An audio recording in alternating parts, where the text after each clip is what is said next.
নতুন এবং উন্নত সফেদ, এতে আছে স্মার্ট জাইমসের শক্তি। স্মার্ট জাইমসের শক্তি মানে দাগ দূর করে, জামা কাপড়কে রাখে সুগন্ধময়।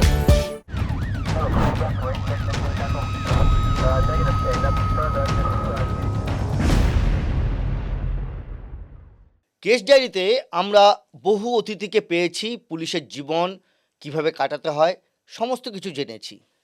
আজ এমন একটা সময়ের ঘটনা জানবো যা অন্যরকম। আপনারা জানেন ব্রিটিশ পিরিয়ড শেষ হলো 47-এ, তারপর এই 50, 51, 52, 53 সেই সময় পুলিশটা কেমন ছিল, কি তাদের ইউনিফর্ম ছিল, কীভাবে তারা কাজ করতেন, সেই নিয়েও কথা বলা যেতে পারে। বিশ্বাস করছেন না? হ্যাঁ, 1953 সালে চাকরি করেছেন এরকম একজন লোক আজ আমাদের অতিথি। কলকাতা পুলিশের এসি হয়ে রিটায়ার করেছেন রণজিৎ আদিত্য চৌধুরী। নমস্কার।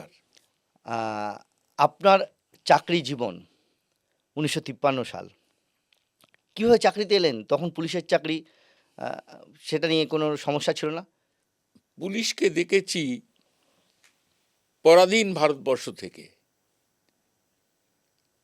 ঘৃণার চোখেই দেখেছি। পুলিশের চাকরিতে যাকে ঘৃণা করতেন, যে ডিপার্টমেন্টকে, সেই চাকরিতে কবে জয়েন করলেন? কিরকম জানেন, মানে কিভাবে জয়েন? দেশভাগের পরে আমরা বড় দারিদ্র্যের মধ্যে ছিলাম, কঠিন সময় ছিল। তা একদিন সন্ধ্যেবেলা আমার এক আত্মীয় এসেছিলেন আমাদের কাছে। আমি তখন MA পড়ি, পরীক্ষার কয়েক মাস বাকি, ক্যালকাটা ইউনিভার্সিটি, কলকাতা বিশ্ববিদ্যালয়ে। তা বললেন যে পুলিশে লোক নেবে, তুমি একটা দরখাস্ত করে দাও না।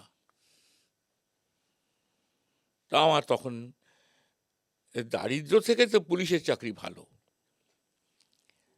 আর দেশ তো স্বাধীন হয়েছে, এখন তো ইংরেজের পুলিশ নেই, স্বাধীন দেশের পুলিশ, ক্ষতি কি? তারপরে আমার ডাক পড়লো, ইন্টারভিউ হলো। ইন্টারভিউ কারা নিলেন? ব্রিটিশরা না? না, তখন তো ব্রিটিশ অফিসার কেউ নেই, মানে সিনিয়র র্যাঙ্কে ব্রিটিশ অফিসার কেউ ছিল না, সার্জেন্ট, ইন্সপেক্টর এরা ছিল। হরিসাধন ঘোষ চৌধুরী, PK সেন এরা সব আমার ইন্টারভিউ করেছিলেন। তারপর জয়েন করলেন? তারপর জয়েন করলাম। কি ইউনিফর্ম ছিল তখন? খাকি ছিল? না, আমাদের ট্রেনিংয়ের সময় খাকি ছিল, খাকি শর্ট, খাকি হাফ শার্ট ট্রেনিং পিরিয়ডে, আর ট্রেনিং থেকে বেরোবার পরে হোয়াইট ট্রাউজার, হোয়াইট টিউনিক, আচ্ছা, এটা পেয়েছিলাম। আর ফরেজ ক্যাপ বলে, ব্লু ক্যাপ। ব্লু ক্যাপ ছিল? হ্যাঁ, এই ছিল। তখন পুলিশের এই যে ইউনিফর্ম যেটা বললাম, কিরকম ছিল? কনস্টেবলদের কিরকম ছিল? 53 কনস্টেবল, সাল তো এটা? হ্যাঁ 53 সাল। আচ্ছা, তখন পুলিশের কনস্টেবলের কি ইউনিফর্ম? কনস্টেবলের ছিল মাথায় লাল পাগড়ি, কলকাতা পুলিশের বিশাল লাল শালুর কাপড়ে অনেক সময় ধরে ধরে সেগুলো বাঁধতে হতো, পাগড়ি বাঁধার জন্য আলাদা লোক থাকতো। আচ্ছা, থানায়। আচ্ছা, পাগড়ি? সে পাগড়ি, গায়ে টিউনিকের মতনই কোট, আর ব্রিচেসের মতন একটা প্যান্ট, হাঁটুর নিচে দড়ি বাঁধা। আচ্ছা, তারপরে হাঁটুর তলা থেকে পট্টি লাগানো হতো, পট্টি, ঘুরে। মোজা নেই, পামশু। আচ্ছা, এটা ছিল কনস্টেবলদের আর কোমরে বেল্ট। সাব ইন্সপেক্টরদের তো আপনি বললেন, হ্যাঁ, তার উপরে সিনিয়র অফিসার, সাব ইন্সপেক্টর, সার্জেন্টদের একই পোশাক, আর তার উপরে ইন্সপেক্টর পর্যন্ত সাদা পোশাক, ইন্সপেক্টর পরে খাকি পোশাক। আচ্ছা, সেই খাকি পোশাক এখনকার যেরকম সেরকমই ছিল নাকি অন্যরকম ছিল?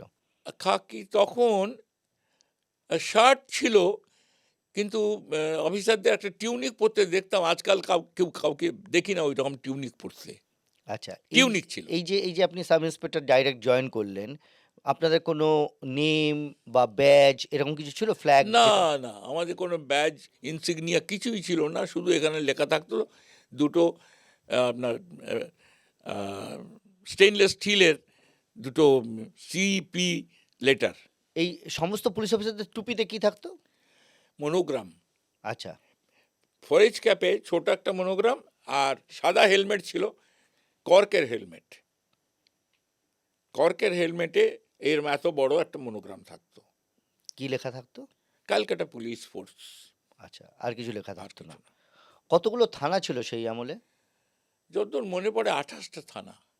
আচ্ছা, এই 28টা থানা মানে পুরো কলকাতাকে কভার করতো। হ্যাঁ তখন তো কলকাতা বলতে মূল কলকাতা। হ্যাঁ মানে সারাউন্ডিংসে নর্থ ক্যালকাটা, সাউথ ক্যালকাটার যে বিস্তীর্ণ এলাকা সেগুলো আসেনি।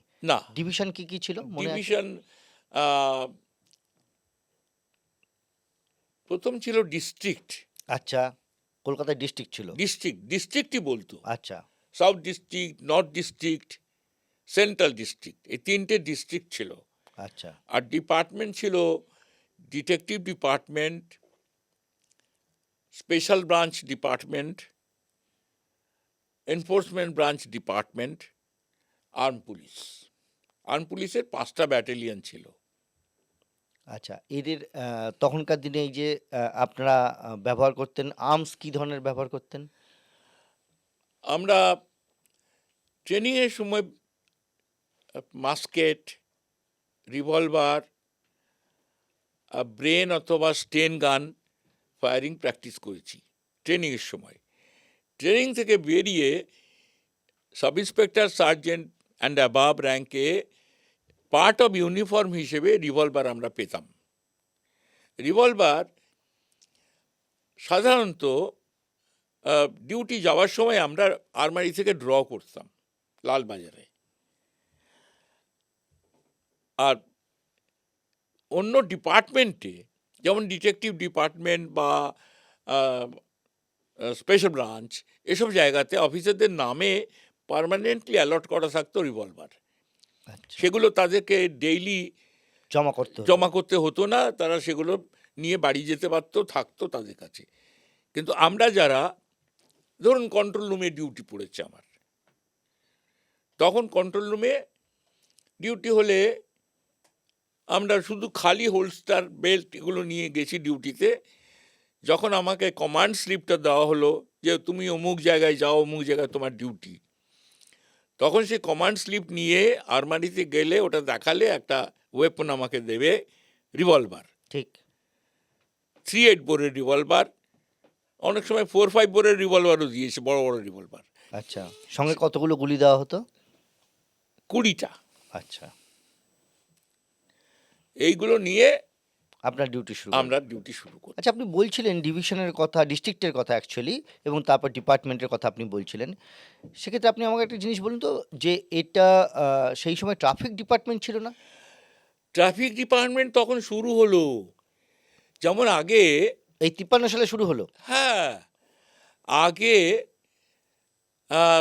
দমকলটাও কলকাতা পুলিশের আন্ডারে ছিল, আচ্ছা, ফায়ার ব্রিগেড। আচ্ছা, কিন্তু আমি এটা ঢুকে শুনেছিলাম ফায়ার ব্রিগেডটাও ডিসি হেডকোয়ার্টারের আন্ডারে থাকতো এবং ট্রাফিক ডিপার্টমেন্টটাও ডিসি হেডকোয়ার্টারের আন্ডারেই থাকতো। আচ্ছা, একজন ইন্সপেক্টর বা অ্যাসিস্ট্যান্ট কমিশনার কাজটা দেখতেন। আমরা জয়েন করার পরে ট্রাফিক ডিপার্টমেন্ট নতুন করে চালু হলো, সেই প্রথম। আচ্ছা, আমার যতদূর মনে পড়ে, প্রথম ডেপুটি কমিশনার উইলিয়ামসন বলে এক ভদ্রলোক, তিনি আমাদের ডেপুটি কমিশনার হয়ে এসেছিলেন এবং আমি প্রথম ট্রাফিক ডিপার্টমেন্টেই পোস্টিং পাই। আচ্ছা, তার মানে তখন বেশ কিছু সাহেব ছিলেন তখনও হ্যাঁ, কলকাতা সাহেব পুলিশে? ছিলেন আচ্ছা, এরকম কতজনকে পেয়েছেন মোটামুটি ভাবে? অনেক, 25, 30, 50 জন তো নিশ্চয়ই ছিল। আচ্ছা, তারা কি সবাই ডিসি লেভেল বা তার উপরে? না, সার্জেন্ট ছিল, ইন্সপেক্টর ছিল। লালবাজারটাকে কিরকম দেখলেন তখন? লালবাজার কিরকম ছিল? লালবাজার সেন্ট্রাল লকআপ ছিল? সেন্ট্রাল লকআপ ছিল। কেমন ছিল সেন্ট্রাল লকআপটা? সেন্ট্রাল লকআপটা আমার আমি যতদিন চাকরিতে ছিলাম একই রকম ছিল, কোনো পরিবর্তন হয়েছে বলে আমার মনে হয় না। এটা নিয়ে একটা ভয়ঙ্কর সবার কথা আছে যে সেন্ট্রাল লকআপটা কি ভয়ঙ্কর, সেরকম কোনো ব্যাপার আছে? না, না, সেন্ট্রাল লকআপে আমি যতটুকু জানি খাওয়া দাওয়া ভালোই হয়, ভালো দেয় এবং অ্যাকোমোডেশন সুন্দর, বড় হল ঘর, তার মধ্যে কয়েদিরা থাকে একসঙ্গে। একটা হল ঘরের মধ্যে 4-6 জন কয়েদি থাকতে পারে এবং হল ঘরের ভেতরে ল্যাট্রিন আছে, জল আছে, সব আছে, কম্বল আছে। বিছনাপত্তর নেই, কিন্তু কম্বল। আচ্ছা, একটা জিনিস বলুন, সেই সময় নাকি লালবাজারের উপরেই সমস্ত সিনিয়র অফিসাররা থাকতেন? হ্যাঁ, লালবাজারের মধ্যে কোয়ার্টার তখনও ছিল, বেশ আহ, যেটা কমিশনারের বিল্ডিং সে তার তার 4 তলার উপরে তো আপনার ডিসি, ডিডি এবং ডিসি হেডকোয়ার্টার দুজন থাকতেন। আচ্ছা। আর যে বিল্ডিংটার মধ্যে আপনার এখন কন্ট্রোল রুম রয়েছে, মানে ঠিক উল্টো দিকের। ঠিক উল্টো দিকের বিল্ডিং, সেখানে আহ,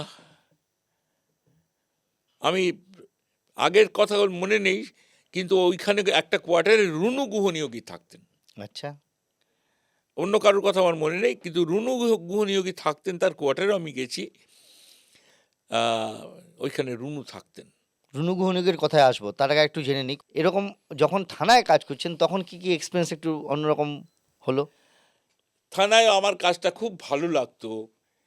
আমি খুব, মানে আমার চাকরি জীবনে আমার পুলিশের কাজে সাফল্য পেয়েছি ওখানে। অনেকগুলো চুরি কেস আমি ওখানে তদন্ত করে, আমি বড় বড় চুরি কেস যেগুলো আমি ওখানে মালপত্র সব উদ্ধার করেছি। তখন কি চুরি খুব বেশি হতো? চুরি হতো, চুরি হতো। ডাকাতি, রাহাজানি? ডাকাতি আমি পাইনি। তখন সারা বছরে ধরুন একটা থানাতে একটা মার্ডার, আচ্ছা। সারা বছরে একটা মার্ডার। আর মার্ডার কোনো হয়ে কোনো যাওয়ার বছর, ভয়ঙ্কর ব্যাপার। কোনো কোনো বছর একটা মার্ডারও হয়নি। লোক সংখ্যাও তো কম ছিল। লোক সংখ্যা কম ছিল, ক্রাইমও কম ছিল।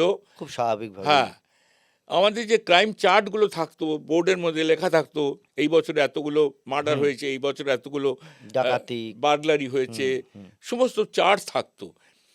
তো আমি সেই চার্টগুলো আমার মনে আছে। অনেক সময় দেখেছি অনেক বছরে কোনো মার্ডার হয়নি, কোনো বছরে হয়তো একটা মার্ডার হয়েছে। আমার জীবনে আমি যে 3-4 বছর থানায় কাজ করেছি, আমি একটা, খুব বেশি দুটোর মার্ডার, বেশি মার্ডার কোনো থানায় পাইনি। এবং 2-3টে মার্ডারের তদন্ত আমি থানাতে করেছি, থানায় থাকতে। একটা ছাড়া বাকিগুলো সবগুলো আমি সফল কাম হয়েছি। থানার এক্সপিরিয়েন্স হচ্ছে সমস্ত কিছু। তার মধ্যে আপনি একটা কথা শুরুতে বলেছিলেন, রুনু গুহনিয়োগীর কথা। 70-এর দশক, কি এক্সপিরিয়েন্স? প্রথমে কি এক্সপিরিয়েন্স শুনবো, তারপর রুনু গুহনিয়োগীর কথা শুনবো। শুনুন, রুনুর কাছে আমরা সবাই কৃতজ্ঞ। কেন? রুনু না থাকলে কলকাতায় বাস করা সম্ভব হতো না। কি বলছেন আপনি? হ্যাঁ, রুনু গুহনিয়োগী কি আপনার জুনিয়র না সিনিয়র? আমার জুনিয়র, 5 বছরের জুনিয়র। সে আমাকে দাদা বলে সম্মান করত, কিন্তু তার ক্ষমতা, তার দক্ষতা অতুলনীয়। কি বলছেন? সবাই তো, অনেকেই আছে যারা রুনু গুহনিয়োগী সম্পর্কে অন্য কথা বলেন। শুনুন, মানুষের দোষও থাকে, গুণও থাকে। তার মানে রুনু সাদা আমি রুনু কালো গুণের কথা বলছি। রুনুর মতন দক্ষ পুলিশ অফিসার বিরল। সাদা দিকটা বললেন, কালো দিকটা? কালো দিকটা আমি বেশি কিছু জানি না, তবে কানাঘুষা যেটুকু কানে এসছে,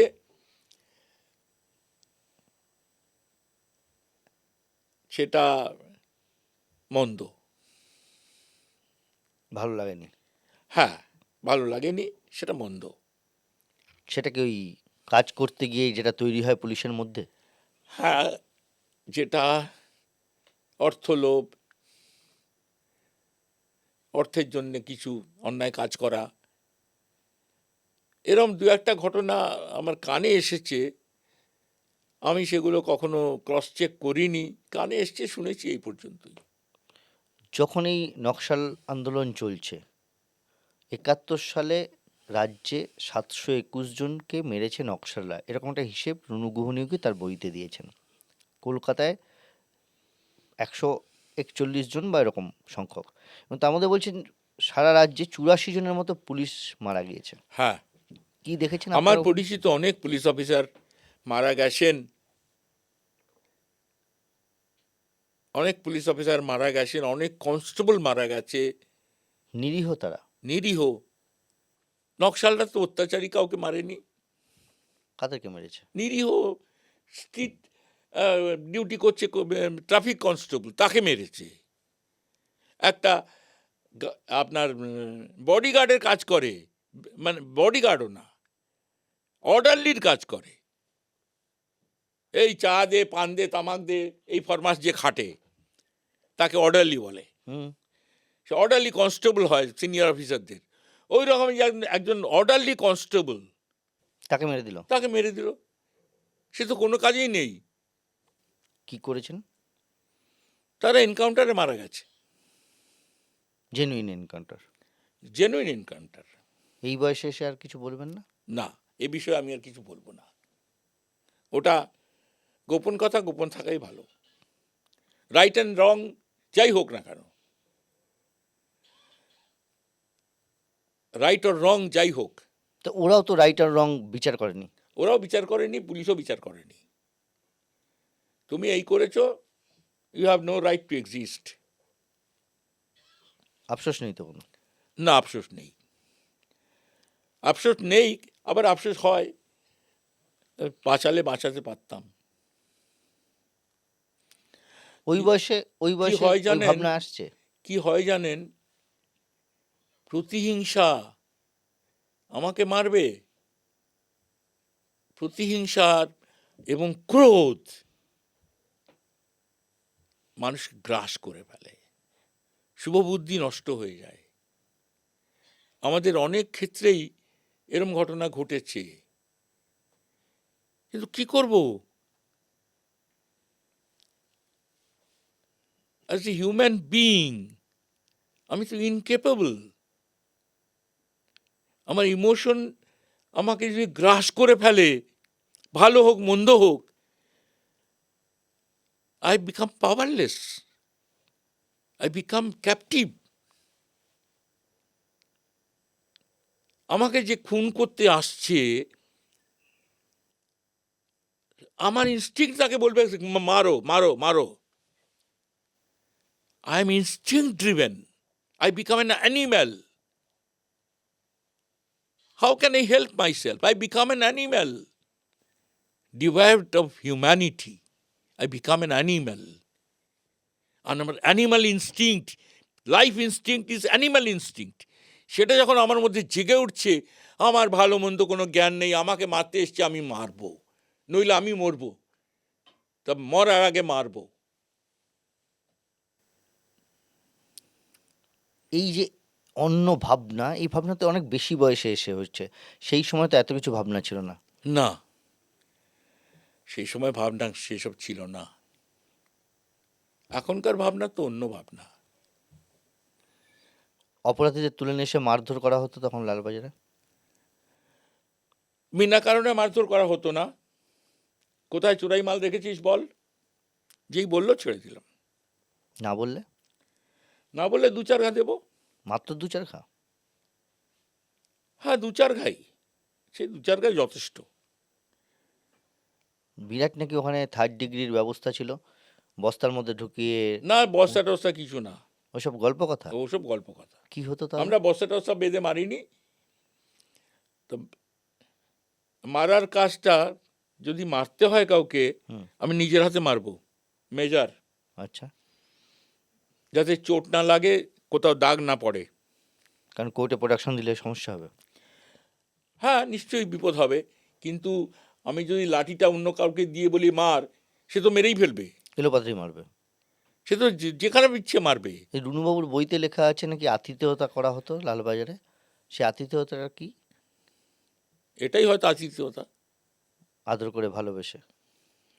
না, এই যে দাগ পড়বে আবার- না বলছেন। আবার বসিয়েও রাখা হতো তো। আচ্ছা, কিরকম মানে শাস্তি এইগুলো কিরকম একটু যদি বলেন, যতটা বলা সম্ভব। এখন নতুন করে আপনি বিপদে পড়বেন না। না না, বিপদে কিছু নেই। খাওয়া দাওয়া দেখাশুনো করা যেত, হতো। খাওয়া দাওয়া দেওয়া হতো? মানে খাওয়া দাওয়া বলতে আতিথেয়তা বলছেন না? হ্যাঁ। আতিথেয়তা অন্য জিনিস। যতটা বলা সম্ভব বলুন না, কি আছে? বহু যুগ আগের ঘটনা, কেউ নেই আর এখন, কাউকে শাস্তি না, দেওয়ার কেউ জায়গা নেই। নেই, অপরাধীও নেই, কেউ নেই। সেই পুলিশ অফিসাররাও আর নেই। কেউ নেই, আপনি লিভিং লিজেন্ড হয়ে বসে আছেন কেউ নেই। এত বছরের ইতিহাস। তো একটু বলুন কিভাবে লালবাজার তখন কি শাস্তি দেওয়া হতো, কিভাবে কি করা হতো? নাকি উল্টো করে নাকি ঝুলিয়ে মারা হতো? হ্যাঁ, উল্টো করে ঝুলিয়ে মারাটা খুব সহজ। আচ্ছা, না সব কথা বলে দিত? হ্যাঁ, অনেক সময় কিছুই করতে হতো না জানেন। ভয়ে? স্যার মারবেন না, আমি সব বলে দিচ্ছি, বল, খাতায় নিলাম, একটা থাপড়ও মারতে হয়নি। আবার যদি কাউকে মারতে হয়, কেউ মিথ্যে কথা বলে যাচ্ছে, ঘোরাচ্ছে, না ঘোরাচ্ছে না, অনেক অনেক হার্ডেন্ড ক্রিমিনাল আছে, মার খেয়ে খেয়েও সত্য কথা বলে না, মার যত মারা হবে তত মিথ্যে কথা বলবে। হার্ড নাট, ভয়ঙ্কর। তাদেরকে নিয়ে মানে পুলিশকেই ক্লান্ত হয়ে থেমে যেতে হয় যে একে দিয়ে কিছু হবে না, আর কিছু হবে না। মেরে মারলেই সে উল্টো মিথ্যে কথা হ্যাঁ, বলে। 7টা একটার পর একটা, আর প্রত্যেকটা কথা তোমাকে ভেরিফাই করতে হবে তো। ঠিক। তোমার খাটনি বাড়াচ্ছে, তোমার 10 জায়গায় সার্চ করতে পাঠাচ্ছে, যেগুলো কোনো 10 জায়গায় মাটি খুঁড়তে খোঁড়াতে হচ্ছে, বলে এইখানে রেখেছি, পুঁতে রেখেছি, তুমি খোঁড়ো। এই যে সেই সময় নকশাল আন্দোলন, তাতে কলকাতা পুলিশের এইরকম একটা ভূমিকা, আপনারা যারা কাজ করেছেন, মনে করেন না যে রাজনৈতিকভাবে মোকাবিলা করার জায়গা ছিল? সেটা পুলিশকে দিয়ে মোকাবিলা করতে গিয়ে আরও বরঞ্চ খুন পাল্টা খুন, খুন পাল্টা খুন হয়েছে। এগুলো তো রাজনীতিক নেতাদেরই সৃষ্টি। নকশাল কারা ছিল, কারা তৈরি করলো? লালবাজার নিয়ে অনেক তথ্য আমরা জেনেছি, এমন কিছু না জানা কথা আমরা জানতে পেরেছি। পুলিশের জীবনের বাকি অংশ সেটাই জানবো আগামীকাল। নতুন এবং উন্নত সফেদ, এতে আছে স্মার্ট জাইমসের শক্তি। স্মার্ট জাইমসের শক্তি মানে দাগ দূর করে, জামা কাপড়কে রাখে সুগন্ধময়।